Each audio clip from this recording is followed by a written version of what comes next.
gérer le défi.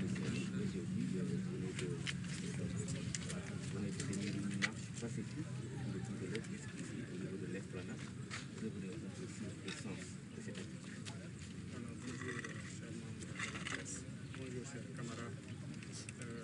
La coordination de Saint-Louis vous remercie d'avoir répondu présent à son appel. Aujourd'hui, je n'ai pas sans savoir, c'est une journée décrétée, journée noire au sein de l'Université Gaston Berger de Saint-Louis pour rendre hommage à nos camarades martyrs, à savoir Alpha Yoro Tunkara et Prosper Clédor Senghor, qui ont été froidement abattus au sein de l'Université Gaston Berger de Saint-Louis. Parce que ces deux ont montré leur désarroi quand l'intérêt de la nation était menacé. Ils sont sortis montrer leur désarroi et se battre pour l'intérêt de la nation.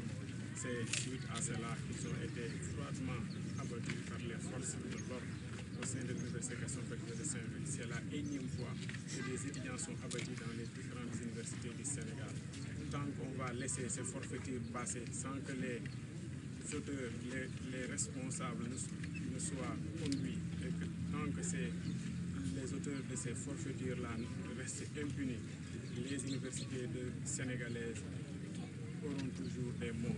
Et rappelez aussi que les universités ne sont pas des cimetières, les universités ne sont pas des champs de bataille. C'est pourquoi il urge que les régimes qui sont en place, qu'ils prêtent une oreille très attentive aux doléances des étudiants, parce que tout cela, c'est à cause des revendications des étudiants ou bien dès lors que l'intérêt de la nation est menacé, à savoir des choses qui viennent de la politique nationale. On sent que les étudiants sont les premières personnes, ce sont les premiers remparts de la nation, car ce sont des personnes qui sont éprises de justice, éprises de la dignité humaine. Ce sont les premiers remparts et c'est toujours eux qui payent les pots cassés. Aujourd'hui, nous réclamons justice pour notre camarade Feu Alpha Yoro Tunkara. Aujourd'hui, nous réclamons justice pour notre camarade Prosper Clédor Senghor. Et récemment, on a écouté le procureur de la République parler du cas de notre camarade Mohamedou Fallou Sène, qui était toujours resté dans les tiroirs de la justice. Il a eu à dire que le procès est convoqué pour le 26 juin 2026. Nous, on va rester en haleine parce que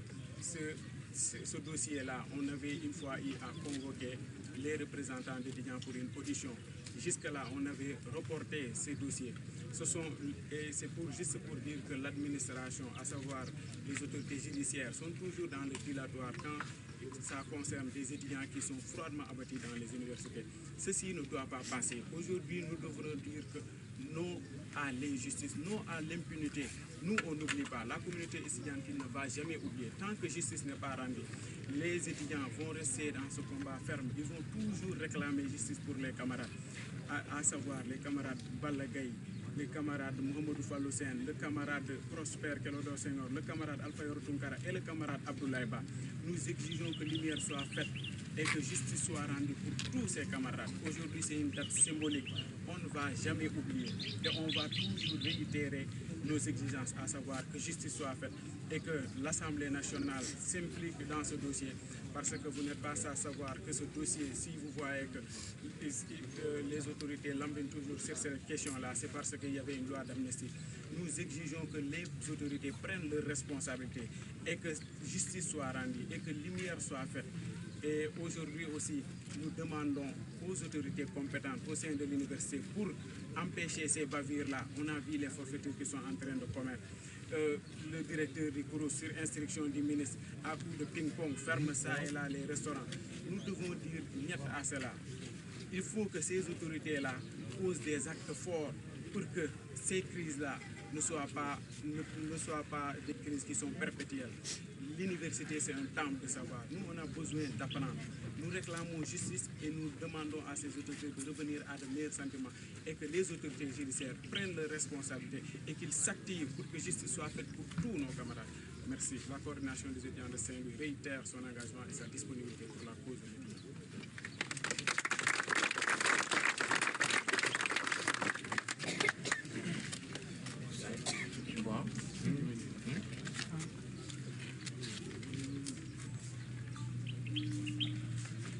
Ok, ça va. Omar Gueye la yor kàddu coordination des étudiants de Saint-Louis àlala. tey jii da ngeen jógee Fouta la ngeen dox ci Esplanade ngeen amal marche pacifique. tout d'abord ñu ngi leen di remercier ci seen teewaay di remercier teewaay étudiants yi di fàttaliku journée tay bi bu ngeen gisee tamit marche bi lu ko waral maanaam dox ñaxtu la jàmm ak salaam ñaxtu li nga xamante ni jot na fee am ay at yu wees di fàttaliku journée tay bi dañ ko décrété journée noire fii ci li nga xamante ne mooy université Gaston Berger de Saint-Louis maanaam cours du fi am benn administration juste pour géem a fàttaliku autorités yi ñu dellu si waat leen si seen conscience et que fàttaliku leen aussi tamit université bi nekkul li nga xamante ni maanaam bërëb la fi nga xamante ni pour xeex ak tax a jóg dañoo orienté fii étudiants yi pour ñëw ñuy jàng donc yaakaar naa ne bu ñu jëlee ay doomu jàmbur yóbbu leen war nañu am sécurité bi nga xamante ni da leen di topp et que ci biir loolu aussi tamit journée bi doon li nga xamante ni dañ koy méttiitlu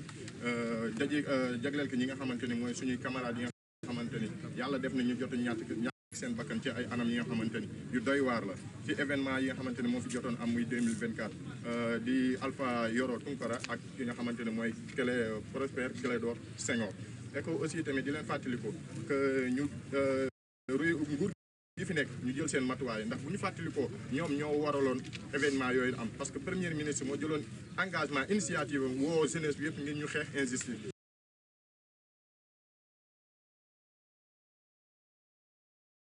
ci biir dignité ak xam ne li nga xamante ni comme ni ñu koy waxee étudiants yi ñooy yor réew mi ëllëg ñu bañ a loolu noonu am pour ëllëg ñuy am problème loolu waraloon jénn xeex bi yàlla defee loolu aussi tamit ñu rey leen ci anam bi nga xamante ni jaaduwul donc nag dañuy interpeller li nga xamante ni mooy gouvernement à savoir le président de la république le premier ministre bi nga xamante ni moom mooy principal responsable mu jël ay responsabilités di woowaat aussi tamit le ministre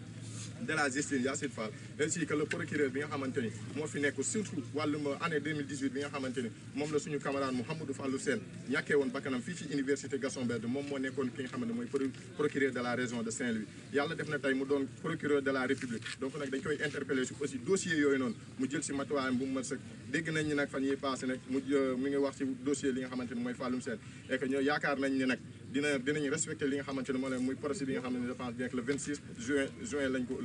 dëmmal donc nag loolu noonu yëpp dañ leen di aussi di leen fàttaliku ñuy geesu li nga xamante ni mooy ndongo yi nekk ci université yi parce que université yi comme ni ñu ko waxee xeex taxul jóg étudiants yi jàng moo leen tax a jóg dimbale seen i famille aussi tamit ngéem a dimbale li nga xamante ni mooy réew mi pour ëllëg donc bu ñu demee ba gis situation yi nii nga xam di répété wu à chaque fois parce que gis nañ fi ki nga xamante ne mooy camarade Balla Gaye gis fi Mouhamadou Fallou Sène Clédor ñëw Alpha Yoro Tunkara de même que ki nga xamante ni mooy barki démb Abdoulaye Ba di leen ñaanal yàlla yërëm leen te xaare leen aljana donc nag dañ leen di woowaat aussi tamit ñu bàyyi xel ci li nga xamante ni mooy jot am ci université yi et que jàmmarloo yi fiy am ñuy maîtriser li nga xamante ni mooy ñi ñuy yabal fii nii ngir ñu ñëw jàmmarloo étudiants yi bu loolu weesoo aussi tamit ñi ngi dellusiwaat di wax ñi nga xamante ni ñoom ñooy ñi jiite université bi à savoir le recteur ak li nga xamante ni mooy directeur du CROUS ñu jël seen matuwaay parce que xam ngeen ne diina période yi ñu wees yëpp étudiants yi ñu ngi dund yu métti ci université non seulement restaurant yi dañ ko tëj parce que directeur bi instant bi mi ngi essayé bal ping pong lañu jàppee bu ko neexee tëj bu ko neexee tij donc loolu noonu li nga xamante ni dañ leen ci waa ñu dellu si waat seen xel ñu bàyyi ñi nga xamante ni ndongo yi nga xamante ni ñoo fi nekk parce que jàng moo leen tax a jóg jàng moo leen ñor la coordination des étudiants de Saint-Louis réitère son engagement et sa disponibilité pour la cause de l'étudiant.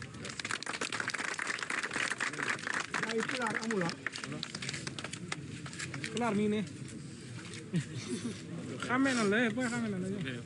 moom laa jëloon kaw. merci beaucoup.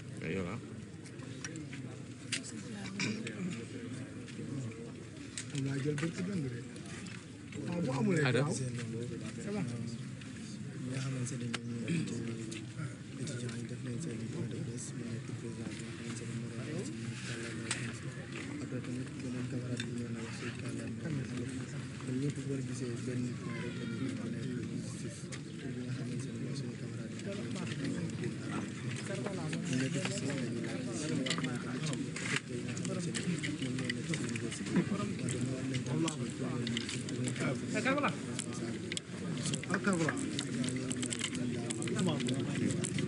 gars yi dafa mel ni affaire bi jeex na